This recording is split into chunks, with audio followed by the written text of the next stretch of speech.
Today's book review is Fantasy World Building, a guide to developing mythic worlds and legendary creatures by Mark A. Nelson, published by Dover, and is 152 pages long. So this one is a little bit different. It's not a step-by-step guide to drawing certain creatures or with projects or anything like that. This is a book which I think would be great for writers, obviously artists, people who draw comics or who want to make video games or anything like that where you need to create your own world.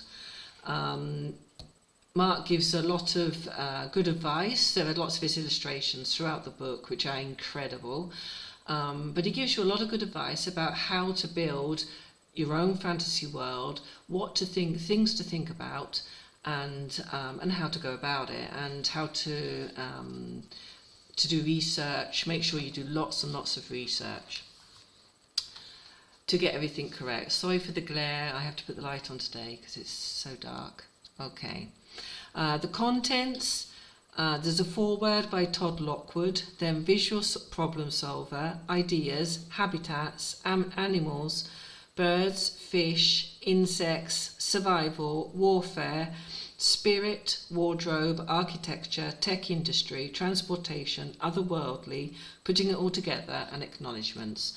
So as you can see, he really does go through everything you could possibly think of to create your world, the characters that live there, the animals, the environment, everything. And he gives you lots and lots of information. So we start with the foreword, and then we have the visual problem solver. And he just talks you through it. There's a lot of writing as well as beautiful pictures. The importance of research, how to make your characters, think about the story. And here then he just tells you how to get ideas, even from things that you own, you have lying around the house that maybe have a weird shape, or just anything. And you can create a spaceship or a world or an animal just from that one object. So he just basically tells you to use your imagination and be creative. Habitats. So he talks about all the different type of habitats. So there's temperate, subtropical, tropical and polar. Forest, steppe, grassland, semi-arid or desert. Fresh water, so you've got marshes, streams, rivers, lakes, ponds and estuaries.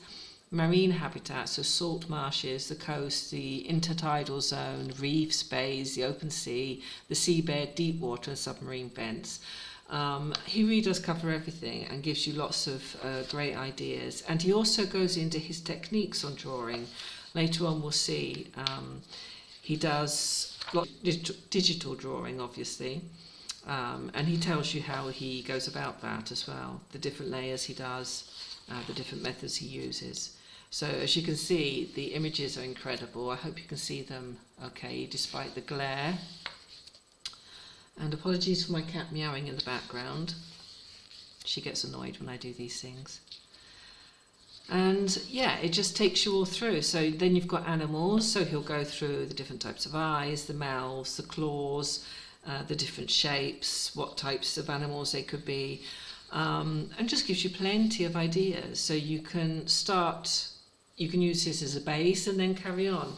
And like I say, I think this would be great also for writers, just to look through the illustrations. I'm an author as well as a beginner artist, and the illustrations here just give you so many ideas for the sorts of worlds and characters that you could actually create. I don't think this book is for beginner artists. I bought it quite a long time ago because I was working on a fantasy, creating a fantasy world with my sons as well.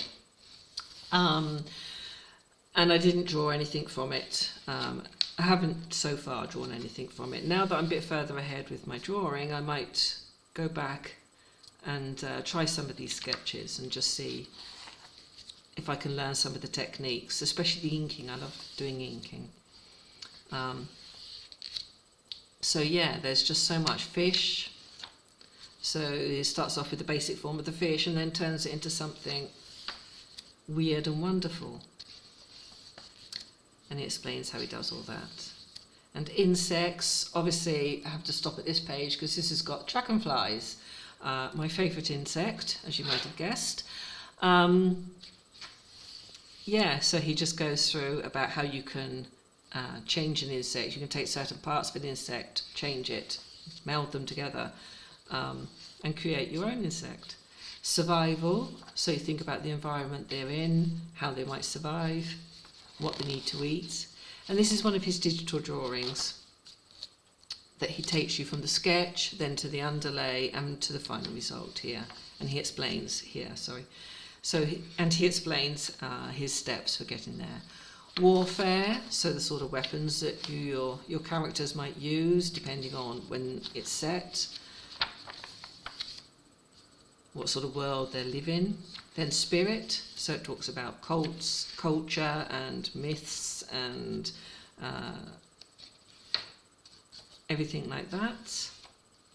Wardrobe, so what kind of things they might wear, again depending on the sort of world they live in, what times they live in.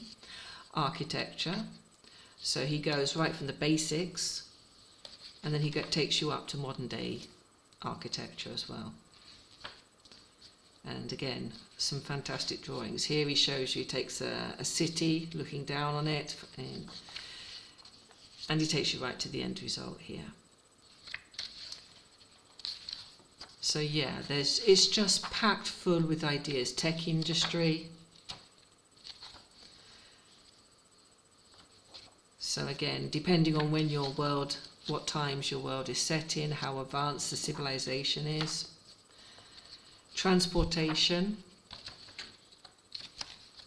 How do they get around? So again, all sorts of things to think about. And he covers everything and just gives you little hints. If you read the text, he gives you little hints on things you could think about that might apply to your world, which is really useful. Especially as a writer, you might not think about that quite so much, and he just gives you all these little nudges that might help you make your world more believable. Because as he says, you can change an animal into whatever you want, but it's got to be believable. And I think he does a pretty good job of it. So yeah, these are just some of his drawings right at the end. Then putting it all together. So here is some architecture that he studied, the creatures, the environment, the tech, the transportation. And he's put it all together here.